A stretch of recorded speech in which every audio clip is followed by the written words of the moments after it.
Falk line on the front page of the Business Courier this week, remaking 6th Street. When the Maisonette closed in downtown Cincinnati nearly 8 years ago, the Queen City lost one of the jewels in its crown. But now that spot on 6th Street that holds special memories for so many of us is starting a new chapter thanks to local chef David Falk. Falk is relocating his successful and critically acclaimed restaurant Boca from Oakley to the former home of the Maisonette. In fact, he has thrown his name and reputation into the entire block. He also owns upscale Mexican restaurant Nada at the corner of 6th and Walnut and is opening another spot called Soto, an Italian trattoria restaurant. Soto is set to open at the end of this month and Boca in April.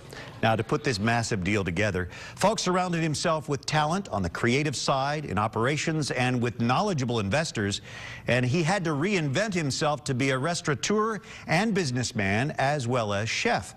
We're really pleased to have David Falk with us this morning, joining Business Courier editor Rob Dahlmeyer in the studio. Gentlemen. Brian, thanks. David, thanks for being here. I know you're busy right now. At least I assume you're busy. Got a little going on.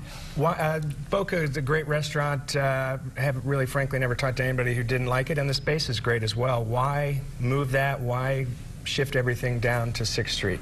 Sure. Well, ultimately, the opportunity to take our flagship restaurant, candidly, and move it into the home of the longest running 5-star restaurant, not just in the city, but in the world, was an opportunity we couldn't pass up. And being a Cincinnati kid, and then a cook, then going on and working at the Maisonette, I remember driving down 6th Street and looking in the door and being like, that's the Maisonette, and then I remember getting the call from Jean Robert where he said, you're hired, or I should say, you're hired, and doing backflips, and like I won the World Series. And so it has special meaning, not just for me, but I think the city as a whole. And so it's not only a huge opportunity, but it's a huge responsibility and something that we don't take lightly, which is why we've been spending 4.5 years working on it and designing it. It really is a legendary site. You worked there, you know that better than anybody. Obviously, it was important to you, but that's not the kind of restaurants you have. The Maisonette is not what you do.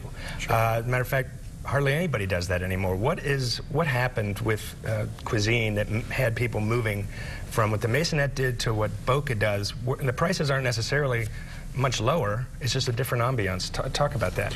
Well, I think you just saw a difference in dining over the past couple decades. And, back in the 70s, if you wanted to have a really high-end meal, you pretty much had to go to the Maisonette, and there wasn't a lot between. And then, in the 80s, and certainly with the emergence of Jeff Ruby and other restaurateurs, now there became other options. And then you go into the 90s, and all of a sudden you started having other restaurants kind of chip away at the market share.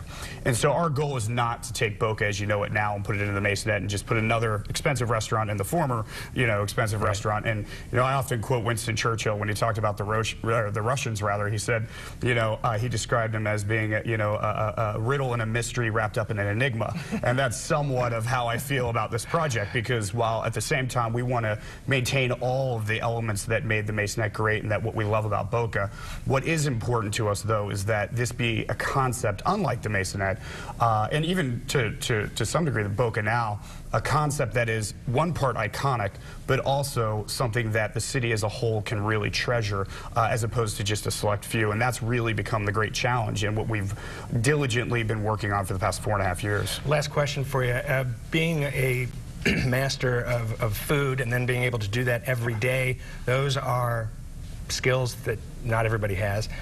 But knowing what a good restaurant should even look like, what the chairs should look like, what the ambiance should be, that doesn't necessarily, to me at least, have anything to do with being able to cook.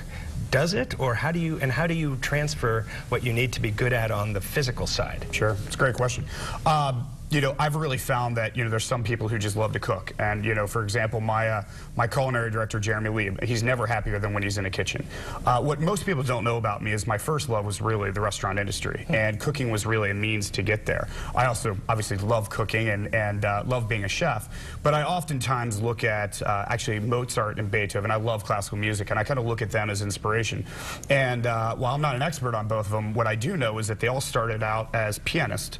And as they went from pianist, where they were playing other people's music, then they started conducting their own music, and then they went on to actually conduct their own symphonies and concertos. And so to me, I draw a lot of inspiration from that. So I don't believe that Mozart or Beethoven were ever good at creating symphonies if they didn't know how to play the piano.